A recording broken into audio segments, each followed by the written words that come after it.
మొదట మనకి గ్యాస్ పొయ్యి వచ్చిన వెంటనే ఈ విధంగా ఉంటుంది. అందులో నుంచి మనకి ఈ విధంగా బర్నర్స్, అలానే మరలు, అలానే కింద స్టాండ్లు ఇవన్నీ మనకి ప్రొవైడ్ చేస్తారు. ఇందులో మనం చూడవచ్చు వాటికి సంబంధించిన స్టాండ్లు, అలానే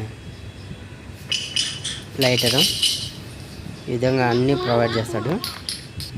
వాటిని కింద మనం ఈ విధంగా ఫిక్స్ చేసుకోవాలి. ఇందులో చూపిన విధంగా ఆ విధంగా కింద పెట్టేసి మనం తిప్పుకుంటే మనకి అంతా ఫిక్స్ అయిపోతుంది. అలాగా 4 స్టాండుల్ని ఆ విధంగా చేసుకోవాలి. ఆ తర్వాత ఈ యొక్క మరల్ని మాత్రమే ఇందులో ఫిక్స్ చేసుకోవాలి. జస్ట్ అట్టాగా పుష్ చేస్తే చాలు, అది వెంటనే వాటికి సెట్ అయిపోతుంది. అంతన మళ్ళీ మనకి సంబంధించిన ఈ